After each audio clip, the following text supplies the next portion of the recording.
Lovely to see you as always. Good to see you. You look amazing. Thank you. Thank you. But then you always do. You're sweet. No, it's You're the very truth. sweet. It's the truth. Thank you. Now, go with me in this one. Executive producer, Jennifer Lopez. Yeah. The on-air talent, Jennifer Lopez. Yeah. What do you make of the producer? What does the producer make of Jennifer, the entertainer? Criticize yourself. Easiest artist I've ever worked with. You know, it's funny being in front of the camera and behind the camera and editing and pre-production and then the post-production process.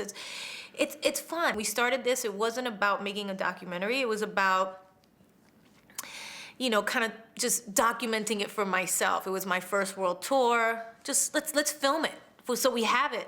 And then we realized the story was developing, you know, that something real was happening. And I thought, at the end of it, I wrote a book about it, and I decided, you know, I'm gonna put that footage together and see if that story is there, and it was. We see you laugh, we see you cry, we see you without me. We hear you swear, you potty mouth, Miss Lopez. I am a bit of a potty mouth, I'm not gonna lie about that. The Bronx comes out. Yeah, the Bronx comes out. It's awful. Now, when you watch this, what did you make of it yourself? How did you, is it like a window into your soul? It was a hard time.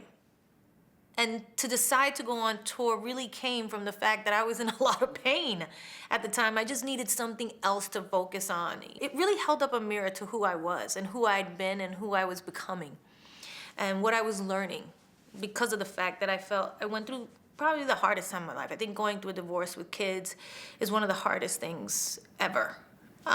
Really difficult.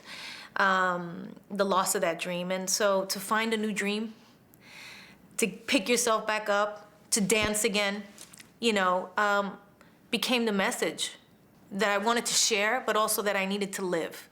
I also love the fact that you say in the film that you then believe in love even more. I do. I do, because I finally feel like I understand what it is.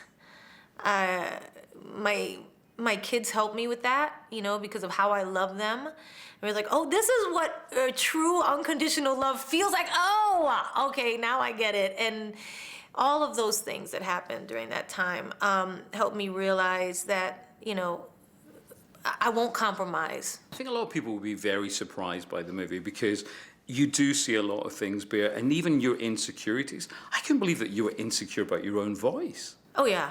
I mean, I took a beating over that for so many years in the media. I think it really worked on my insecurities. I always wanted to be a singer, and I was always a dancer and a singer, but then when you get out there and people start really judging you for that, and, oh, you don't sing as good as this person, but you're good at this, and they start dissecting you apart, and you think, I thought I was good at this, and it works on you, you know? We're human. We're not made of stone. I think the great thing is the fans are going to love it, but I think people who just want to know a little bit more about Jennifer Lopez are going to love it too. Thank you so much. It was an important thing to share, and I think I learned a lot during this time, and I wanted to share that with my fans and with anybody who listen. Thank you for sharing. Thank you. So, see you.